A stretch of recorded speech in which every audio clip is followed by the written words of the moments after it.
Anti-Asian violence is not an aberration that was conjured during the height of the COVID pandemic. It is a troubling phenomenon that runs through the course of US history. And it threatens to surge again now, as politicians from both parties inflate the geopolitical threat from China. Recent anti-Asian hate crimes data shows that Asian Americans remain targets of hate speech and violent attacks. But the political narratives used in Washington are amplifying an insidious message.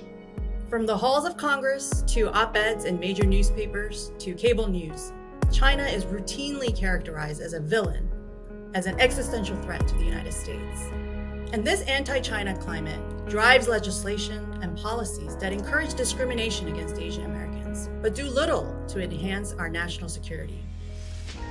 Take the U.S. Innovation and Competition Act, described as the biggest investment in scientific research in decades.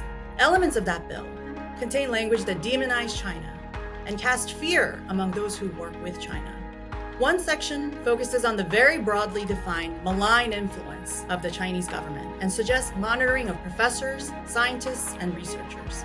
That measure could dangerously limit academic cooperation and put academics of Chinese descent under suspicion of undermining U.S. security. Other parts of the bill aim to undermine intellectual and cultural exchanges. They stoke fear rather than clarify what constitutes legitimate people-to-people exchanges. This language doubles down on existing government programs that reflect America's McCarthyist legacy. The Justice Department's poorly defined and implemented China Initiative has made Chinese and Chinese American scientists fearful of working here in the United States or continuing mutually beneficial research projects. And the U.S.'s zero-sum view on China has also led to complaints of discrimination from Asian American diplomats working in national security, accusations of divided loyalty simply based on ethnicity. We can counter and shape the challenge that China's government poses without employing demonizing language that stirs up hatred and prejudice among our own citizens.